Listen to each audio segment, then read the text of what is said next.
Today's video is brought to you in part by Keeps. If you don't know what they're all about, to keep it as straightforward as possible, Keeps is an online subscription service that helps you keep your hair. They have proven results. Most of their customers notice a difference within 6 months. Their plans are affordable and personalized, and most importantly, they are doctor recommended. And before you scoff and think that you have nothing to worry about with your head, keep in mind that 2 out of 3 guys will experience hair loss by the time they're 35, and I hate to break it to you, that's coming up sooner than you'd expect. So if that's something you're worried about down the line, then Keeps is going to help you keep your hair. Really, it's whatever works for you. If you're trying to prevent hair loss or stimulate hair growth or just take better care of your hair, they've got something for you, as they have award-winning all-natural thickening shampoo and conditioner that you can use as well. You never need to visit a doctor. You have 24/7 care and support. It really is as straightforward as it sounds. If you're trying to keep your hair intact or wanting to help get some back, Keeps is what you're looking for. And to get 50% off your first order, head over to keeps.com/gameapologist or click the link in the description. That's keeps.com/gameapologist. Thank you, Keeps, for sponsoring today's video, and let's get on to it.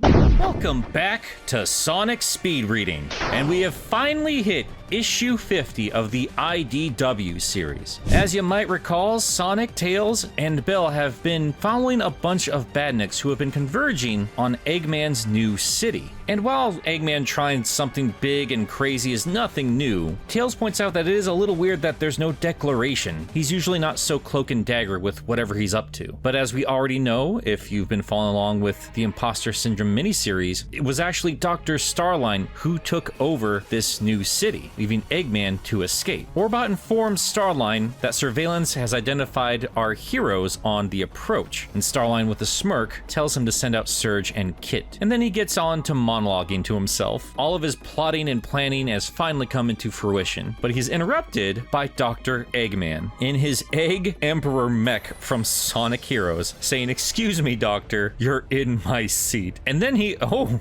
my, Emperor's really packing, isn't he? Yeah, Eggman begins to wreck his own throne room, but Starline doesn't miss a beat, activating his Tri-Core, jumping onto the Emperor and smashing into it with his Strength Core, all while giving backhanded compliments to the Doctor. From a distance, we see Sonic, Tails, and Belle have arrived in the city, looking on 2 explosions in the distance, not quite sure what the heck is happening here. From Sonic's perspective, it looks like Eggman is attacking his own city, but Tails corrects him, saying that it looks like he's actually fighting somebody. And Belle, looking downward, has taken notice to the felled Metal Sonic. She takes pity on him, and Sonic just looks on confused. What the heck is going on here? But Belle hops on down to fix him, feeling guilt for not saving her Moto Bud. She knows she can't save every badnik, but she can't abandon a robot in need. Sonic says he understands, but be careful, he's dangerous. And Tails is quick to remind him that Sonic had Tails repair the robot after that whole Neo Metal takeover thing. And Sonic argues that was back when they thought Eggman was done and they didn't know about Starline, plus they de-weaponized him, which Tails refutes while he still had metal claws and a turbine torso. But before they can continue their debate, they're interrupted by a crack of lightning, and Sonic has disappeared. And shortly thereafter, Tails is whisked away by water whips, leaving Belle and the busted Metal Sonic alone with the overridden badniks. From here, the story is going to shift perspectives between 4 different sets of characters, starting first with Tails and Kitsunami, who politely introduces himself to the two-tailed fox, who in turn quickly escapes his grasp with a whip of his tails. Tails, unsure of who this guy is, tries to reason with him, saying that there must be some kind of misunderstanding, but Kit is quick to say that there's no misunderstanding, this is all by design, and says that it takes approximately 118 milliliters of liquid and 40 seconds to drown. This shouldn't take long,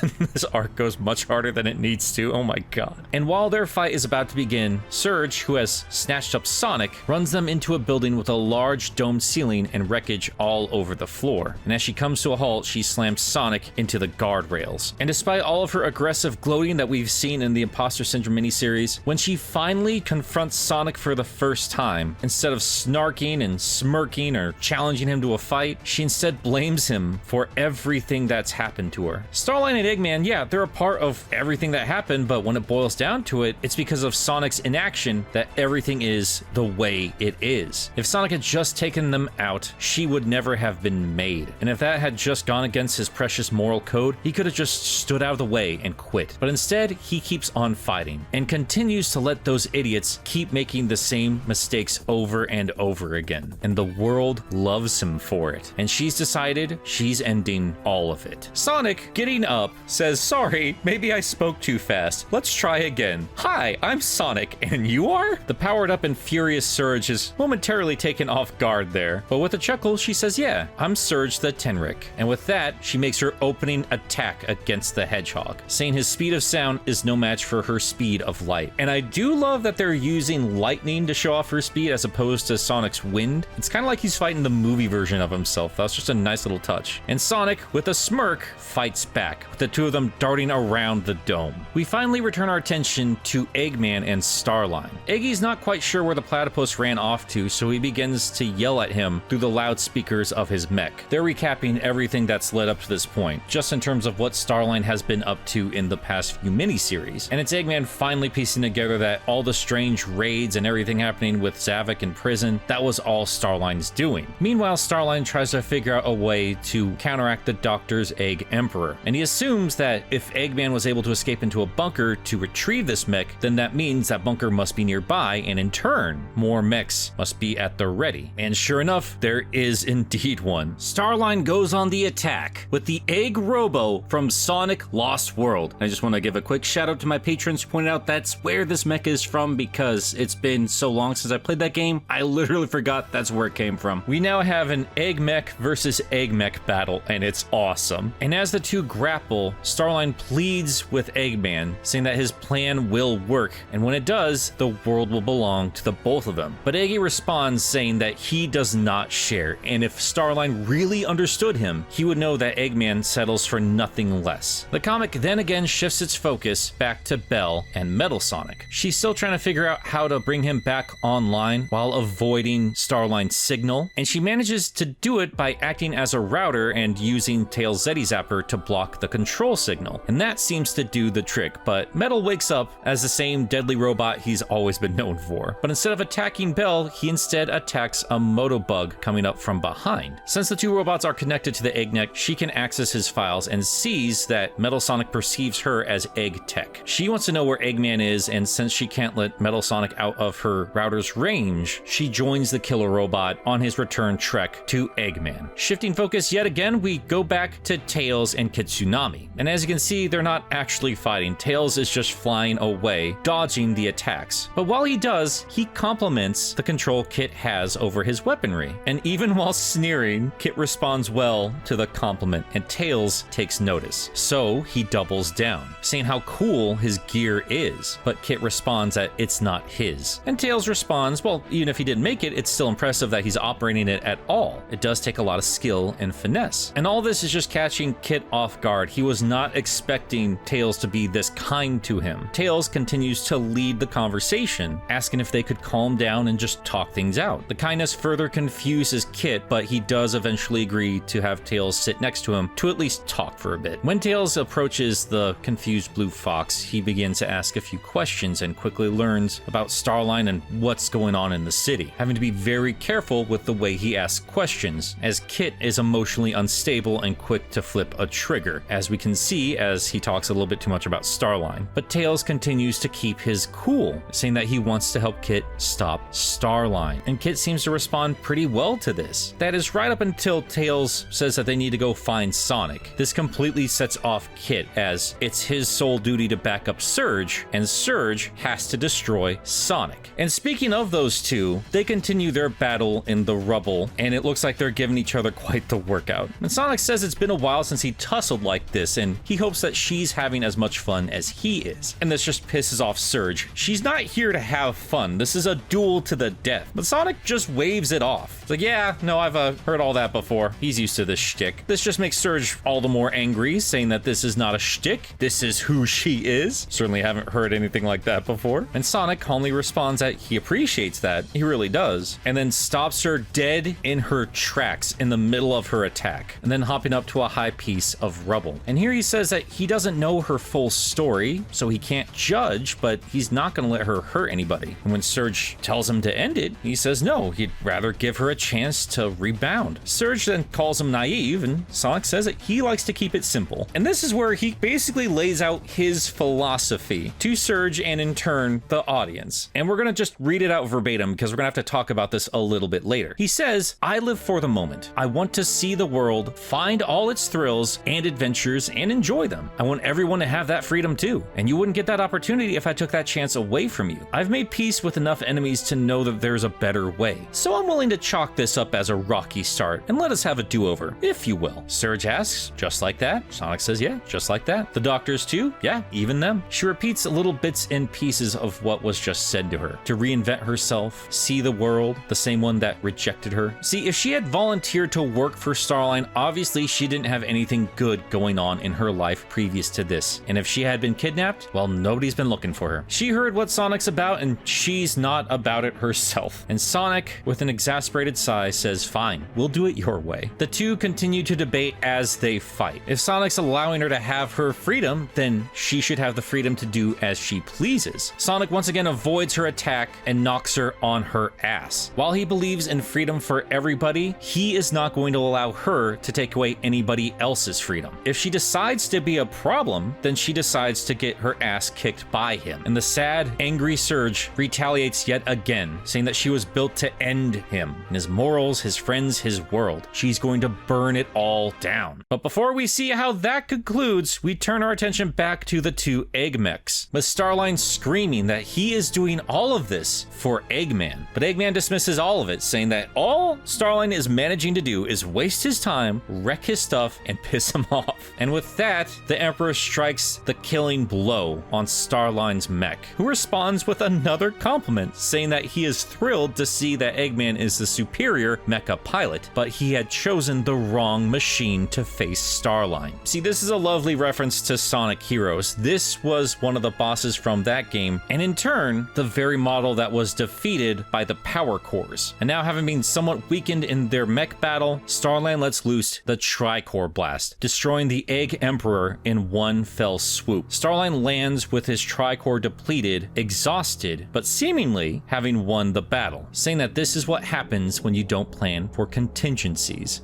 But out of the rubble comes that creepy, iconic smile, with Eggman saying, "No, Doctor, you played yourself." As it turns out, Eggman specifically chose the Egg Emperor once he realized it was Starline invading his city, because he knew it was Starline who invaded his power core facility. And he knew that Starline's obsessions with Eggman's past exploits would give him logical tunnel vision. Basically, he knew exactly how Starline was going to attack him and use the exact tools that would require him to drain all of his energy. But Starline is not out of gimmicks, as he then turns the Hypno Glove on Eggman. But Eggy was prepared for that too. With his goggles over his face, they have no effect over him. Ironically enough, it turns out that Eggman had indeed been paying attention to everything Starline had been saying during their time together. Even if Eggy never acknowledged it, like I've told you in the past, he's a very smart man. And as silly as he might be, he takes everything into account, and Starline is now completely losing his cool. He was not prepared for any of this. He has never seen Eggman show this much foresight, and Eggman admits that he's made his mistakes, and one of them was tolerating Starline for as long as he did. But in one last desperate attempt to win, Starline kicks up one of his spurs towards Eggman, who dodges it, snatches his leg, and slams him into the ground. Oh man, that was a satisfying moment. Holy cow. Yeah, in one fell swoop, Starline is just taken out. But as their fight concludes, Eggy is greeted by Metal Sonic and Belle. As it turns out, Belle just came to say goodbye to whatever was left of Mr. Tinker. Basically, this is her way of gaining closure. Eggy just waves it off, not sure why everybody is so clingy, and says, "Well, if you're not with me, then you're against me," and asks if she wants to duel Metal Sonic. And Belle politely says, "No, sir, I just fixed him," and declares that she's going to do that to all the robots that he has abandoned. And Eggman is actually pretty impressed with how she managed to bypass Starline's control signal and offers her to stay on as his mechanic. But if she wants, she can take her leave and rejoin Sonic, as she did go to the trouble of repairing Metal Sonic. Belle crosses her arms and says this is goodbye. She's going back to her friends. And Eggy, with his back turned, laughs and says, "Very well, be seeing you." And he, with Metal Sonic in tow, take their leave, as the structure around them is beginning to crumble and fall apart. Belle then calls out to the beaten Starline, saying that he needs to move as the street is caving in. But Starline is too swept up in his own defeat, mumbling to himself that he had planned out everything to the smallest detail, accounted for every contingency, and even then, Eggman, his hero, destroyed everything he built up in minutes. Starline sees himself as a complete and total failure. And as he's throwing his pity party, the wreckage comes crashing down on him, with Belle witnessing the end of Dr. Starline. And as she makes her escape, we turn our attention back to Kit and Tails. Kit sneers, saying that Tails can't evade forever, and Tails responds with his own smirk, maybe, but Kit is going to run out of water eventually. And according to Tails' calculations, that should be right about now. And sure enough, Kit is out of ammo, leaving him completely defenseless. Tails flies up to him to turn off his pack before he has a chance to refill it, and the once deadly Kitsunami can do nothing but beg for help from Surge. And as Tails turns off the pack, he seems to shut down Kit, which he wasn't expecting. Whatever the case may be, this fight too has now concluded, leaving only Sonic and Surge to wrap up their battle. And they match each other blow for blow, Surge getting ever the more frustrated as Sonic continues to smirk. But as they spin attack into one another, Surge gets launched off into a pit, grabbing hold to a bit of rebar before she falls into the darkness below. Sonic catches up to her, apologizing, saying, "Hey, 10-second truce," and reaches out his hand to lift her out of the pit. Surge responds by lifting her finger and giving him one last jolt of electricity, chuckling to herself that she got the last hit. And before Sonic can do anything else, more wreckage comes falling from the ceiling above. And as he jumps out of the way, he sees that Surge is no longer there, having fallen into the pit below. And as he looks on, he says that that's the real problem with giving people a choice. You can't stop them from making the wrong ones. And with that, he turns to go find Tails and Belle. But thankfully, it doesn't take long for our heroes to reconvene on each other. Tails with the unconscious Kit in tow, and Belle on top of a tamed Badnik. They all quickly catch each other up on their random misadventures, putting the remaining pieces of this puzzle together. But as the story ends, we have Eggman over his loudspeaker, apologizing for the state they have found him in. But all the same, being a gracious host, now that he has his city back under his control, he now sends the gathered Badniks after Sonic, Tails, and Belle. And that, my friends, is where issue 50 ends. It looks like we still have one more story to wrap all this up before Ian hands the reins back over to Evan. So I imagine we're going to have a little bit more closure. So I would like to wait until then before we analyze the past set of stories on a deeper level, just in case there's anything else that needs to be touched upon in 51. But all the same, there has been a lot of discussion just around this one issue, and they do manage to wrap up a lot here. And I do think we need to talk about a great deal of it. So before we get into the big spiky blue elephant in the room, I do want to discuss some of the other pairings that we had in this story. First off, Kitsunami and Tails. And Ian, you hate Hydro City as a word, but you're fine with Kitsunami? I see how it is. Bring back Horse Guy! No, but for real, I do love seeing the contrast between the character pairings throughout this entire issue. They were building all of this up to be this big drag-out showdown for all of the characters on display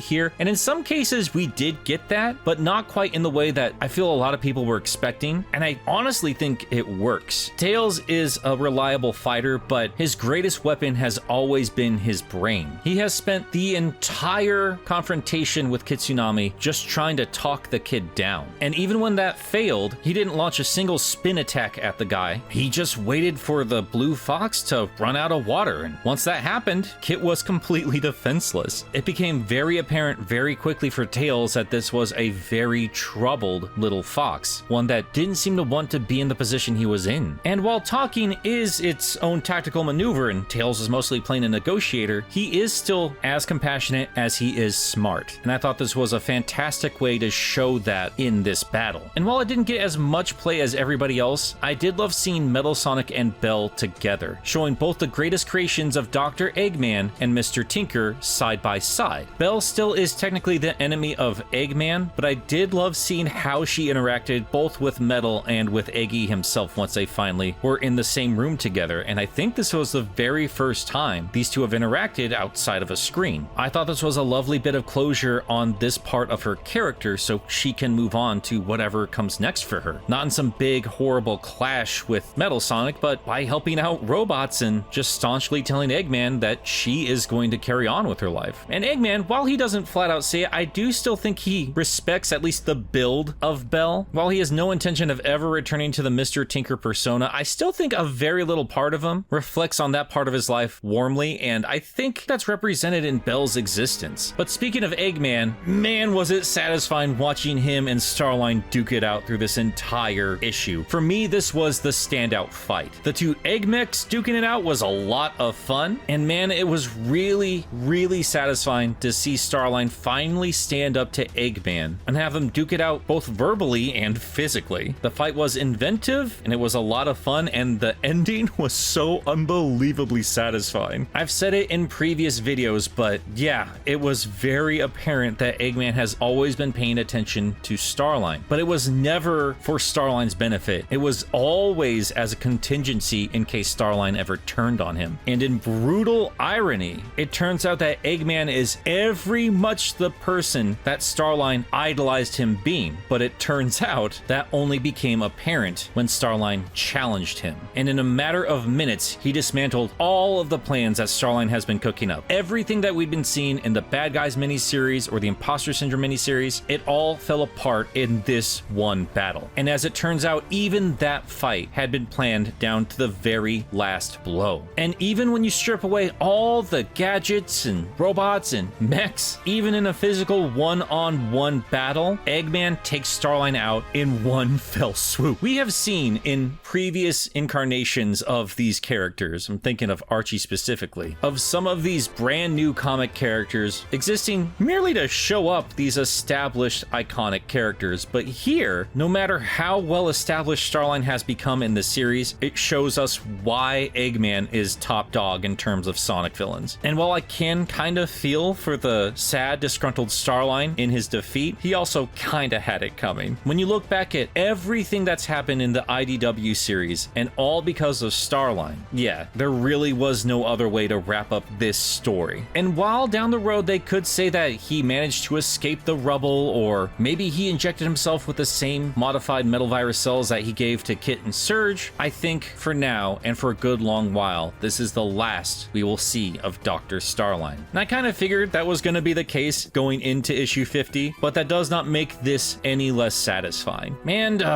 alright, for our last pairing, there's been a lot of discussion going around in the Sonic community about issue 50, and it's mostly been focused not even on Sonic and Surge, but mostly the characterization of Sonic himself. The major point of contention is this moment on top of the rubble pile, with Sonic monologuing his philosophy to Surge. When I first read it, I didn't really have any issue, but that's mostly because I've already expressed my problems and critiques with this particular characterization of Sonic much earlier on in this series. I've since then come to terms with not only how Sonic is written, but the overall themes on display here. And I'd also be lying if I said that the Bumblecast wasn't also helpful in better understanding on what Ian was attempting with this version of the character. But I've also spoken with friends and acquaintances who both thoroughly loved this issue and others who hated it. And honestly, I thought everybody had an interesting thing to say about it. But obviously, with so many contradicting opinions, I'm not going to be agreeing with everybody. And while perspective and insight certainly helps with my own conclusions, I don't expect everybody to agree with my opinions or interpretations. I shouldn't have to spend so much time explaining that opinions shouldn't lead to tantrums, but you know, it's the Sonic community, here we are. Alright, so if I'm to understand the critique correctly, it's largely around how lenient Sonic is. And I've said it before, I think Sonic nowadays is Gary Stewed pretty thoroughly. But frankly, I feel like Sega's had him this way for a very long time. A lot of his edge found in the 90s has slowly been whittled down over the years, leaving us with a very agreeable, very reasonable hero that everybody turns to. He makes all the plans, solves all the problems, and is always the voice of reason. And that's why I miss the Freedom Fighters, or the Fleetway cast, and yes, even the roles once played by a lot of the main game cast. Having these other characters allows Sonic to be a little more unique in his interpretation, and quite frankly, I like my Sonic a little impatient, a little sassy. And I know this Sonic has said he hates bullies, but the Sonic I grew up with was famous for bullying the likes of Antoine. Not a full-on jerk, but still kind of a jerk. And while I feel a lot of fans like him being a bit more friendly, I do feel a lot of other people feel that we're dealing with a localized Goku situation. And if you're not sure what that means, basically they're turning Sonic into a superhero, trading out the sass for a Sonic says, but like all the time. More of a role model than an actual character in his own right, one that the world relies far too much on. But the thing is, I don't actually blame the comic for this interpretation. I think this is just how the games have portrayed him for a long time. Yeah, you get cool moments here and there in some cutscenes, but by and large, this is a much friendlier, safer character than he has ever been in the past. And I've seen examples from both sides thrown back and forth just to find this or that about his personality, but this character has had many different interpretations. And as far as I'm concerned, IDW Sonic is yet another one. And even if this version kind of leaks into Frontiers or future games, if Ian continues to work on the character in mainline games, I'm kind of okay with it. Because frankly, Sonic is going to be around and he's going to be reinterpreted again and again and again because, well, I've lived through being a fan of this franchise, and that's just how it goes with any long-running series. And while he might be a little inconsistent with your favorite version of Sonic, he has been consistent in this story. And yes, that is largely in part thanks to Ian having the reins on a lot of the writing of IDW Sonic. But even that aside, I kind of see where he's going with this character, and I don't mind it. See, even though we consider Sonic a teenager, he has been through a lot, not just in IDW, but the entire game series. And while IDW might be considered its own canon, it still takes the game history into consideration. This comic takes place after the events of Sonic Forces, meaning that this Sonic is technically the oldest and most experienced he's ever been. And while he's fluctuated through the years in terms of personality, I feel like this Sonic justifies all of those changes. He has experience under his belt, and has shown him time and again that compassion and empathy wins more often than it doesn't. Maybe he has taken now a big bad here or there, but the ones he has spared have gone on to become allies. And Surge is far from the first Sonic clone he has come across. And honestly, I feel like their fight, their confrontation, it justifies his speech. Surge clearly has a lot more going on than just wanting to burn down the world. She wears her emotions on her sleeve, or a tattered shirt at any rate. When she was first announced, I was expecting her to be more of a Scourge clone, but through her miniseries, it was clear that she was her own person, and her first interaction with Sonic just cements that notion. Scourge represented what Sonic could be if he ever went bad. He enjoyed being a nasty dude. Surge, on the other hand, challenges Sonic's morality in an entirely different fashion, and she's trying to justify her very existence, dealing with a lot of troubles and throwing them all onto Sonic. And honestly, she's not entirely wrong. I don't think she's just here to be a straw man for all the critique thrown this book's way. I do think the overall point is that being a hero is complicated, and things aren't always black and white. And if Sonic's gonna be treated like a superhero like Sega wants him to be, then I appreciate them tackling these hard questions. Because if you read any other comic, you know that this moral quandary has been tackled and explored, and every time it's never an easy answer. The fights in issue 50 do have some real cool moments, but I feel like they aren't meant to be pure fun spectacles. You see the futility of all three of the comic created characters as they go up against the seasoned pros that are Sonic, Tails, and Eggman. Starline, Kit, and Surge. All of these fights just feel gross. They're kinda sad. Surge finally gets her chance to confront Sonic, this person who her entire life has been built around, and he never once takes her seriously. For a little while there, it might seem like they're evenly matched, but becomes very apparent very quickly that she never stood a chance. And as the fight carries on, she's becoming more and more aware of that. Sonic is intentionally matching her blows, but when he wants to get serious, he stops her in a single move. What she sees as a fight to the death, he just sees as a workout, and her rants about burning the world just bore him. Surge is not a threat to Sonic. She is clearly somebody who needs help, and for a comic that wants to treat the Hog as a role model, yeah, I do think it's important to occasionally say that violence and fights are ugly, and we need to always strive for a better solution in a tough situation. And yeah, it is kind of a cop-out to say that, well, these books are here to sell issues, so they just can't get rid of the popular enemies, or in Sonic's case, since it's a kid's book, clearly they need to teach better lessons than murder your problems. Those are important points, but yeah, they are obvious ones. If anyone is expecting this book to gore it up, then you're kind of an idiot. I don't know what to tell you. Regardless, even if this franchise is ultimately aimed at 7 to 10-year-olds, you can still ride that delicate line, and I think that IDW Sonic has more wins than misses when it comes to finding the tonal balance and tackling the ever-lingering issue of why heroes don't kill their villains. And yeah, again, I understand that Sonic murdering his enemies is obviously not a solution people are going for either. The critiques against his characterization are far more nuanced than that, and like I said, I kind of agree with a lot of them. But hey, if I can't have a sassier Sonic, I at least understand that this take on Sonic is trying to subtly mature the character ever so slightly. Be it the classic games, adventure games, storybook, Sonic X, SatAM, Archie, hell, maybe even Fleetway, I can see any of those renditions of Sonic growing into this character that we see in this series. One that, yeah, despite my critiques, might give Metal Sonic another chance at life. Will the Eggman go to concoct some new scheme once Sonic has wrecked his toys? Or send the Zeddy back to Lost Hex just to get them out of his quills? We have seen authors of Sonic comic books just use these characters to further their own narrative. And despite the critiques I've heard, I do feel like Ian Flynn is ultimately trying to do his best for this character, not for himself. And I do enjoy that while the story of this comic will occasionally prove Sonic right, I feel like the ultimate point is that his solutions are not perfect. There will always be times when our morality is called into question or challenged. And no matter how hard we try to do the right thing, sometimes it's going to come at the detriment of others. Time and again through this book, Sonic's leniency on his enemies has been challenged and tested. And the point is that Sonic is not always right, but he's still always trying to do the right thing without betraying his own moral code. This does show us that he makes the wrong call on occasion, and there are consequences, big consequences, and he has friends and enemies alike that call him out on it. Shadow, Espio, Zavok, Eggman, all of them are here to show that no matter how good of a person he is, not finishing his enemies can lead to problems for everybody else. But even when that's the case, Sonic will do everything he can to set things right. That was the entire point of his conversation with Tangle during the Metal Virus. He feels guilt for everything that happened during that run, but he can't waste time throwing himself a pity party. He can't shoulder the blame of the intentional evil of the likes of Starline and Eggman. Moping doesn't get things done. He has to clean up his messes. I do understand that people feel like it's out of character that he'd have Tails bring Metal Sonic back online, and they do call back to that in issue 50, but despite my own critiques, I feel like I can even justify this. Metal is a threat, sure, but Sonic has always taken him down, time and again. He's been fighting Metal Sonic almost as long as he's been fighting Eggman himself, and I feel like at this point it's kind of a hobby for him, as we see with his fight against Surge. All of this is just fun for him. Yeah, he wants to do the right thing, but he's also kind of using that as an excuse to have a dumb fun adventure and wreck some robots, and I feel like he likes the challenge that Metal Sonic provides. Metal is a robot, and he is the only thing out there that's just as eager as Sonic himself for a race at any given moment. I have no idea if that was the intent of Ian or not. That's just kind of how I see things, but that assumption aside, I think it's pretty evident that Sonic sees Metal Sonic as his own person. Not a tool, not a machine, but a sentient being just like Emerald or Omega. One that deserves a chance at his own life outside of Eggman. And that's only proven when he scolds Metal much later while they have a moment alone during the third act of the Metal Virus. And hell, Sonic's lenience on Metal ends up helping him in the end, as his robotic double helps him in the final leg of the fight against Zavok. And the greatest example of Sonic being right to forgive and let his enemies go is in Eggman himself. The very first time we meet him in IDW canon, he is Mr. Tinker, an entirely different personality. Sonic has seen the potential good in his greatest foe, and as long as he's known Robotnik, Sonic might actually know him better than anyone. And yeah, Tinker is now gone, and he was replaced with an Eggman who came back with a much darker scheme than he ever has had before. But thanks to Sonic's forgiveness, thanks to that brief time with Mr. Tinker, we now have Belle, the living personification of the potential good in a bad man. And wherever her story takes her, she will always serve as that reminder. Again, Sonic's not always going to make the right call, but no matter how much he's matured, no matter how much he's grown, I do still think there's a little arrogance and stubbornness in the Hedgehog, and he is going to apply that to his own moral code. He's not going to be swayed into the more brutal tactics of his enemies. That's what we have Shadow for. Hell, that was the entire point of that dark supersonic scene back in Sonic X. Different canon, sure, but I feel like that anime showed us how deep the relationship between these old enemies actually are. It was Eggman who pulled Sonic back from that dark place, and I have no doubt in my mind that Sonic would never stop trying to do the same for Robotnik. And yet, speaking just in terms of shonen anime, standing on top of a rock and declaring your philosophy is about as shonen as it gets. And really, it's just 5 lines. It's really not as much talking as people let it on to be. It just looks like a lot because it's 5 different word bubbles. And hell, we have seen Sonic strike a pose and try to sound cool before. And while it worked just fine on Amy, Surge is not picking up what he's putting down. I feel like that's another important point that we're not really talking about. Surge ain't buying any of this BS either. She may not win this fight, but she doesn't allow Sonic to either. Not in the way he wants. She will not give that to him. And where Belle might serve as a reminder for the good that can be found in the bad, Surge will now exist as a reminder of his mistakes. Sega might treat him like the perfect hero, and that's been a massive problem for me for a while. Sonic Forces showed us how useless that extended cast of superpowered animal buddies are once he's out of the picture, but I feel like this story shows us that even if you could justify Sonic maturing into this character, he's still not perfect. The world, the narrative, it's not going to prove him 100% correct every time, but it will always show him trying his very best. But with all of that said, I once again must stress, this is just how I justify the story. IDW has been consistent within itself this entire time. I've grown up with so many different versions of Sonic, so this is just another one for me, and I'm enjoying the story. And I like seeing a Sonic narrative tackle these unsolvable questions and showing that even Sonic the Hedgehog can screw up when trying to do the right thing. I like that there isn't a perfect solution to all of this, that these other worldviews from these other characters are relevant. Just like the Sonic fans who both agree and disagree with his characterization have things worth talking about. I've spent a great deal of time trying to explain why I'm okay with this comic book, but I also understand the critics that feel like Ian is using Sonic as a soapbox to yet again justify his take on the character, and I kind of see that. This is like the 3rd time we have done this particular thing in this book, and I'm fine with it here because it does feel like they're wrapping up a lot of the storylines and themes laid out through IDW, but yeah, it is starting to feel a bit reactionary. I hope they just finish up the story in issue 51, hand things over to Evan. I'm sure we're gonna see Surge and Kid again, and I would not be surprised if Surge continues to tackle Sonic's morality or some other such nonsense, but I really hope they let this topic die down. They said just about everything they can say here. You just kind of have to accept that you can't please everybody, and unless there's an overall point you're trying to make, it is just gonna come off a bit defensive. That said, yeah, some of these endings happened almost exactly the way I expected them to, but it was still satisfying to see all the same. Starline was such a thoroughly interesting villain. It's been a long time since I've cared about Sonic characters that didn't come from the games, but all that said, yeah, I was expecting his story to be wrapped up in 50, and I really hope it stays wrapped up, at least for a good long while. I'm excited to see Surge and Kit down the road, and I'm looking forward to see how Ian wraps up this story in 51. So until then, it's time to wrap things up. Thank you so much for watching today's episode. Thank you to my patrons who've been supporting me, and an extra special thank you to the $5 tier, who include Cirrus the Skeptic, Tsunami Monroe, Joseph Duncan Sonic 2 Blue, Jeremy Singer, Kyle Winter, The Bad Pal, Lederick, John, Mr. SP, Hatsworth, Trey Nobles, Meekers, Nick S, Dun Dun, Stefan Plakanica, Dwight Graham, Josh Strider, Rain, Fishflop, Missing No, Sam Webster, Miles the Prower, Faizan Razul, Graham J. Hall, Mr. Boo J, Cecil the Glade, Lucas Lipker, Tristan Trapp, ChangeName.exe, David 20 Cove, 3 Monic, Wayne is Boss, Shoden, Ginger Bob, The Dark Neon, Mute, Cunning Wise, Dang ol' she can't speak dang ol' like we do, man, but dang ol' tell you what, man, she speak the language of love. Hi, Mr. Buche, Ryan Rolfs, Autumn from Twitter.com, Trash Baphomet, That Pyromane, Mui Saxy, SSG Infinite Sonic, Jin Seotame, NBTV, World's Greatest Bard, Enerjack 5, Nezend, Ty Cyan, Eric Delgado, HR Hoffman, Sherrod Rod the Hedgehog, Spades the Nocturne, Then 101, Triplets Born, The Throne Awaits, Grayson Conager, Ken K, 3 Rule 4, Paxton Bisbee, Sindarin 7, Stevie Cole, Twilord, Paisley, Asir Warrens of a Deadly Fate, Cody Gracious, Kodinsky, Tristan the Great, Jamo Art, and oh dear god,